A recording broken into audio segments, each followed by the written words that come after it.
Well, good evening. Welcome to Leaves, Episode 1, Worldwide Premiere. I'll give you guys a couple seconds to get on here if anybody's going to show up.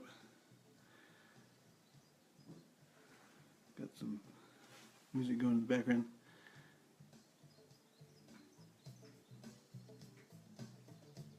There we go. Somebody's here.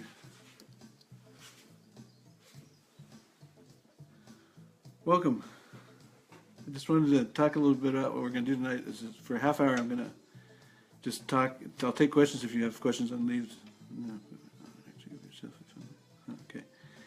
If you have questions or anything like that, I'll answer them, or try to answer them about what Leaves is about. But I just kind of wanted to tell you a little bit about the story and getting here and how we all came together. So,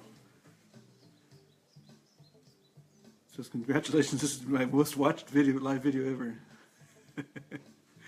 And there's my sister. She's here. Hi. This is the Leaves studio. I'll take you on a quick tour here. Behind me here is the people that have recorded here at the DTM studio. These are all the people that have done songs for Leaves so far. And there's a couple others that didn't do Leaves but need to be put up there for having recorded here. So. Okay, and there's Brian. Hey, Brian.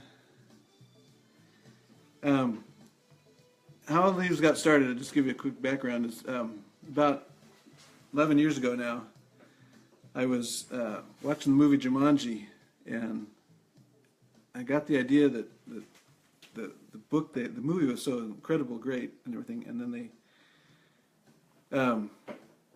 I went to the children's bookstore to find the book of Jumanji, and it was just had a small book, had a few words, a few pages, had nothing of the story, and so I started thinking about the book, The Giving Tree. And the odd thing about The Giving Tree is the boy always leaves the tree, and the tree's always there. We never see what the boy does when he goes away. So I started thinking, what does he do when he's gone for years and years and all this kind of stuff. So I started thinking about that. About the same time, a pastor of our church came. A visiting pastor came to our church, and he basically recited the Giving Tree as part of his sermon, and he went into this whole lecture about how he knew the guy from a childhood friend and so on and so forth, grew up and became distant from each other for like 10 years' time, and when they got back together, they talked about love and God and everything like this, and the visiting pastor at our church was Brennan, who was in the story, and the guy he was asking about love was Shel Silverstein. And he told him he didn't know what it was, and he went home that night and wrote The Giving Tree and came back, and that's what he gave. That's what The Giving Tree was for, and he gave it to him, and as an answer is what he thought about love and God and all that kind of stuff. So I took that as what I wanted to write, but at the beginning I didn't know where I was going with it, and I just started writing the songs and stuff, and then I started writing the story of The Giving Tree, the actual book, and it was not anything spectacular because everyone has, if you go on YouTube, you'll find about 500 or 1,000 different people that have made movies and read the book and done all kinds of stuff, and so it's been done a million times, but what I had was a fresh take on it, was why it was written and how it was written, and so the first draft was all basically just the musical of the Giving Tree book, and it went over okay, but it wasn't, like I said, it wasn't exciting or different or new or anything like that, so people didn't pay much attention to it. They all thought it was a good idea to write, but they didn't have anything more to go on, really. So the next round, I kind of got it ready for the Mysterium Theater. Well, that was the Starlight Theater, my sister's theater, and it was a good read-through, but it was like it wasn't exciting or anything like that. So then, when about in 2014 or 2013 actually, Marla Ladd from Mysterium Theater, she said she got on board and said I could do a live reading there for it. But funny thing, all the theater I've done, everything, I've never been to a live reading before, so I didn't know what to expect. I didn't realize you had to have so much narration and so on and so forth involved in it. So that didn't go over too well. People they understood the story, they liked it, but they didn't really resonate with them a ton. So, but that led me to the next draft, which was to talk about why it was written, and so on and so forth. And I went into a little more detail like that, but still didn't get there. And then it wasn't until about a year ago that I finally sat down and said, really got to the heart of what this meant to me. And it's my relationship with my dad was really horrible, and he died a few years ago, and I didn't really cry or pay much attention to it or feel bad about it. But then I started learning more and more about forgiveness and everything like that, and that everybody needs to be forgiven. And so this book, this play now, turned out from the Giving Tree story to how it was written to now it's really a testimony of me forgiving my father for things he did and stuff like that. So it's like, there's some really deep points in it now. And I just heard a great term the other day, which I really love. It's like, because I wanted to write this as a musical comedy because comedies go well and it's music. But as my life has always been when I write, it's always I write for unrequited love and death. That's my two big points. I don't write comedy very well, and this I worked on it, and really got the comedy in this more and more. So, but the main point was that it was not a comedy so much, but a drama. But I didn't know what that was. But I heard the term, and it was a dramedy, musical dramedy. So that's what this really is kind of now. So I kind of like that. Some of the fun things in it is that I added, if you've read the Giving Tree story, some of you have, some of you haven't, but I added bad guys, or the harvesters in it. Hey Cheyenne, here's Cheyenne's down here now. She's great. She's been such instrumental in getting this thing going. She, like everybody else, was pretty much kind of apathetic on it. They liked it, but they didn't do much about it. And then one night we got together on Skype or whatever it was, and we read the whole script through, and she ended up really liking it and stuff, and she got on board fully, and that was just such a blessing. She does incredible voices that you'll hear on this. She's the voice of the tree and Emily and all the little girls she's going to be, and Tenepris and just everything. And so when you hear her voice changes, it's like incredible. It's hard to believe that it's her in so many different capacities, but it's great. And another one that came on just recently was Jim Estelle, who does the narration and some other, and the grandfather and stuff, and it's great stuff. So anyway, I think you're going to really like it. What we've done is kind of unique and unusual. I think it's probably been done before, but not to my knowledge to a huge extent. I've done a radio show of it, so it's like you can see it in your mind. If you get headphones, you definitely want to use headphones in this. And when you put it on, and you can really feel like you're there. It's really incredible. It's like it turned out way better than I thought it was going to. But so this way I'm able to direct it and see it and change the script ideas and dialogue and so on and so forth, that we've found many lines that don't work and things like that. And just change the dialogue and change the tempo and different things of where songs fit in and things like that. So it's really helping a lot on getting this thing going. And also this play is so visual, so many things of it are visual, that it's hard for people to sit there and read the script and see what I had in mind for things. Like when the boy carves the heart in the tree and all this different stuff, it's hard to see that or explain that. And having gone through that, read through the Mysterium, really opened up my eyes about the narration. So I'm really adding the narration in the recordings that we're making now, and it really helps. Hey, Jackson's here.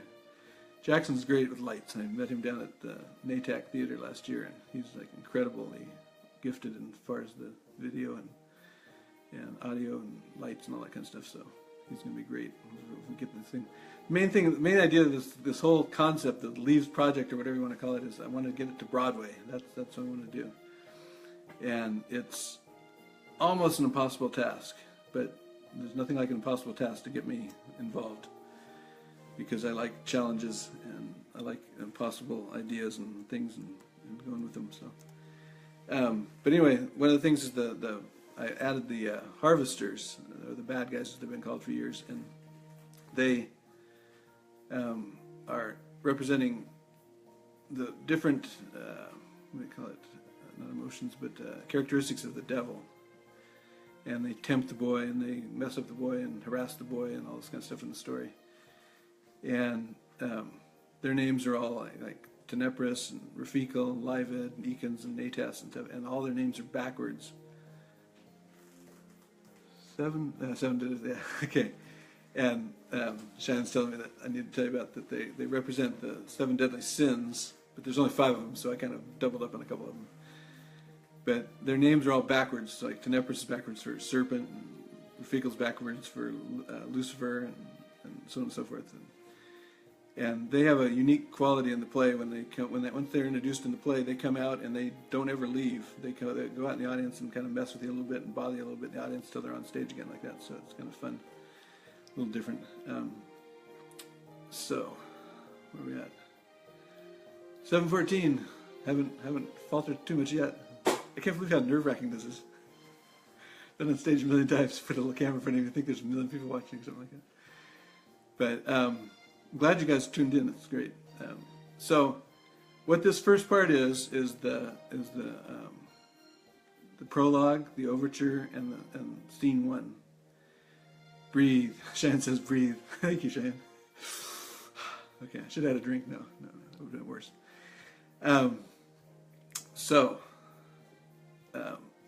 What is really unique about tonight's performance that you're going to hear is that, except for Michelle and myself being in the studio at times when she came in to sing, none of the people that you hear tonight have ever been in the same room together recording this thing. It's all been done by recording your part and sending the part by email to me and me splicing it all together and making it work. So it's really amazing that when you hear it, it sounds exactly like the people are really there on stage. And it's great. Start the show. Oops. Storage full. What's that? Done. Let them know you appreciate it. I just shared your... Oh yeah. I really appreciate you all being here. That is great. It's amazing that people would take their time to see my take on this story.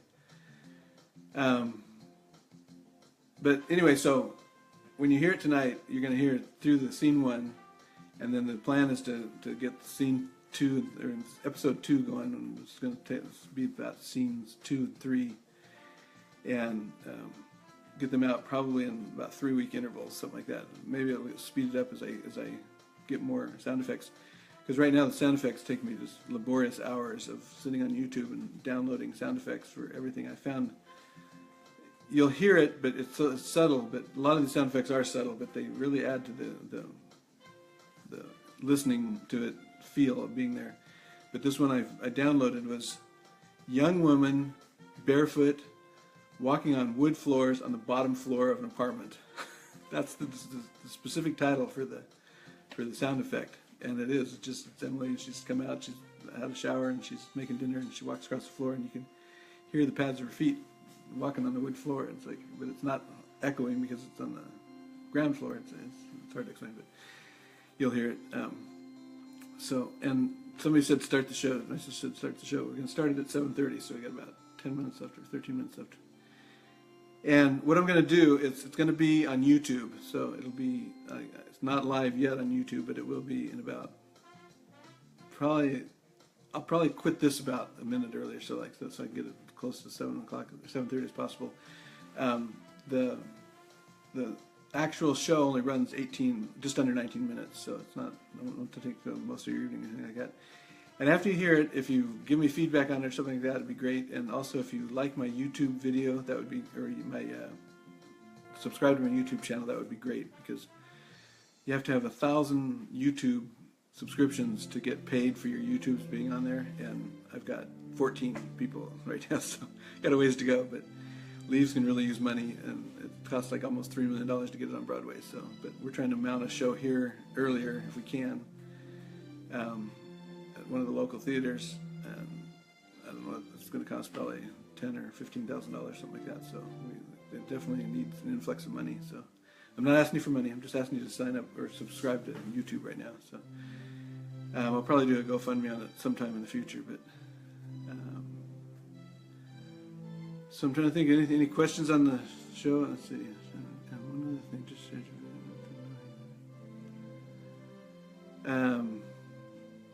but anybody got a question on it or anything? I could probably go into a lot more detail, but I really want you to hear it tonight. I don't want to really give away the plot or anything like that. So it sets it up pretty good tonight.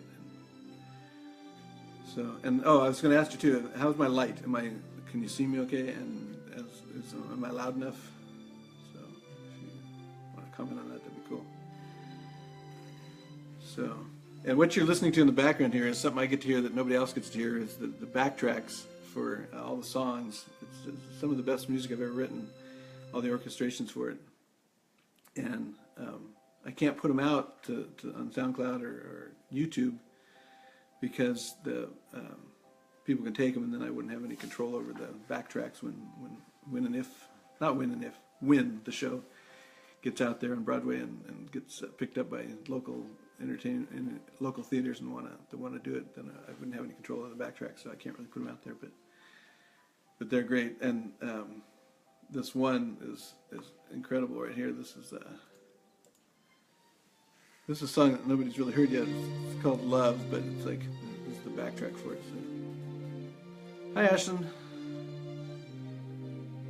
Perfect lighting. You look and sound wonderful. That could be my angel saying that. Hi. So it's a great show. It's got a lot of good messages in it for forgiving people and getting along with people and learning the value of love and life and stuff like that. So will we keep listening here, or do we have to go to YouTube? You'll actually go to the YouTube at 7, real close to 7:30. Probably I've got 7:20 on my clock here, 7:21. So about 8 more minutes. I'll probably sign out. I won't sign out of here, but I'll turn off this music and go to YouTube and turn the video on live. And I'll put it on my. Let's see. What's the best way to do that? I can put it on my Facebook. I think that's the best way. I'll just post it to my Facebook. Then I'll give you the link. But my YouTube is Duane Thomas, so it's pretty easy to find. And if you have any trouble, I'll stay on here. Actually stay on here. I'll stay on live for a while after the start of the show. So if you have trouble or you can't find it or get over there, you can ask me how to get there or something. We can work out the problems for you, how to get there. But I'm really excited about it. I've been working on this for for almost 11 years now, and it's really coming together. This final step of recording it live, making radio recordings of it is really the key to the whole thing at this point. I think is because people will get to see it in their mind, hear it. If a producer wants it, the script. I don't have to send them a script. I just send them the video recordings, and it's like they say, one picture is worth 1,000 words. So. And that's easily 1,000 words. So, okay, conversion started. It's kind of fun. I've never done this before. That's true. I've never done Facebook Live, so I didn't know how it worked. So it's pretty easy to do. All right, 7:22. I'm gonna go ahead and go over there and get online here and stuff, because it's probably gonna take a couple minutes to get this anyway. But I'm still here if you have a question or anything like that. David, hey, long time no see. David, I met down at the Musical Theater Village MTV in Irvine. He's a great actor, and he did South Pacific a couple of years ago. It was amazing. Okay, YouTube. You might recognize this song. This is Dreams. This came off of the Dreams and Poetry album they did several years ago, but it got infiltrated into Leaves. It was just such a good song couldn't leave it just sit there on the shelf. So okay, here we go.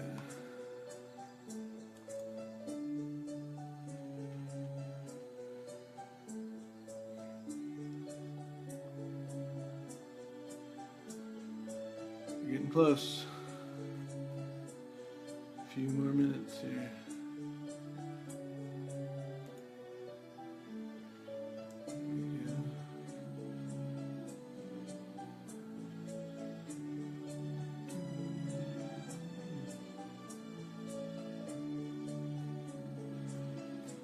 I should be talking, huh?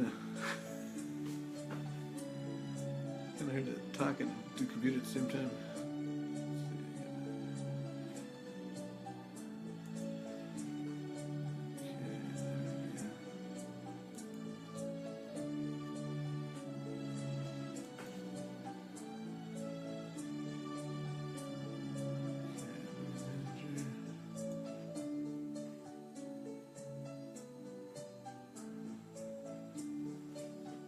Alright, I'm making it live, and then I will post it on my Facebook page so you'll be able to pick it up there.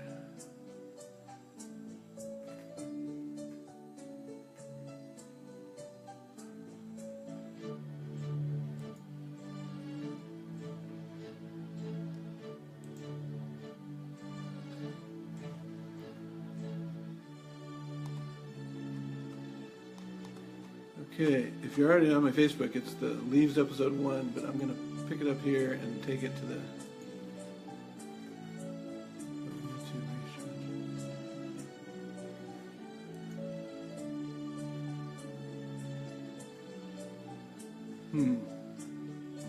Good thing I'm doing this a little early because there's a few technical problems here. When you get it on YouTube, can you post the link to it somewhere? Yeah. I'm gonna once I get it going live on YouTube, I'm gonna put it on my Facebook page, and I could actually put it on Orange County Theater News, but that might be a while before they actually approve it. So, I gotta see these changes. That's what I gotta do.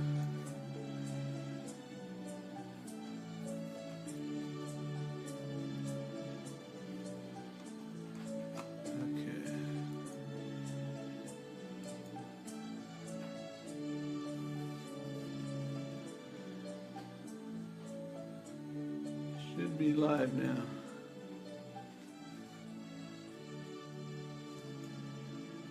Must be live because there's like 25 views on there all of a sudden. So.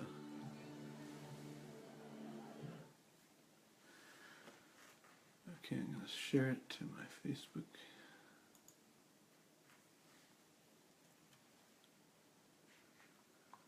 Let's see, we got.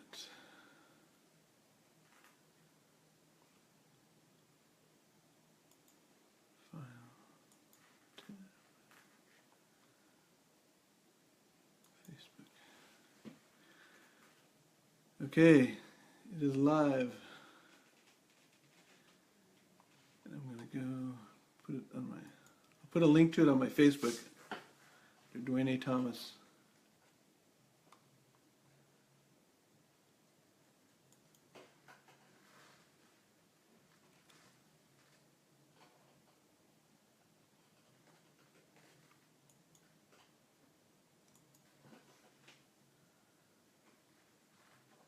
Hey Jim.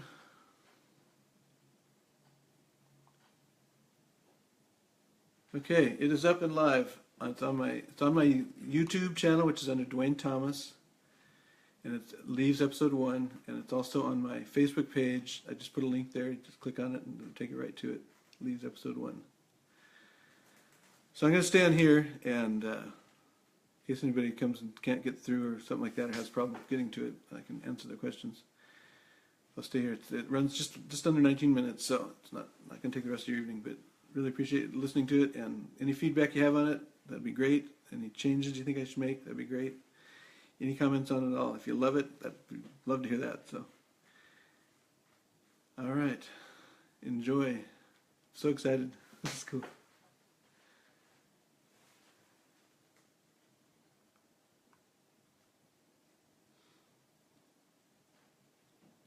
I'm gonna go back to YouTube and see how many people are watching it.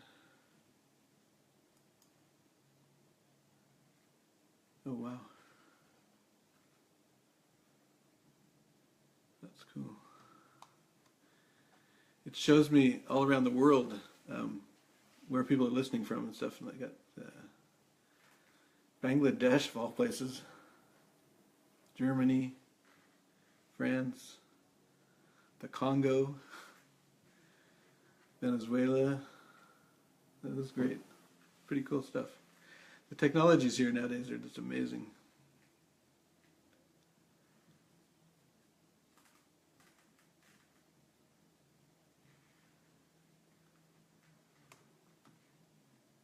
Okay, well, unless anybody has any questions or anything, I don't have much more to say right now, but hope you're listening to it and enjoying it. Let me know what you think. I'm going to sign off, I think, since sitting here dead air is not a good thing I hear. So, okay, thanks y'all for coming, and I'll talk to you later.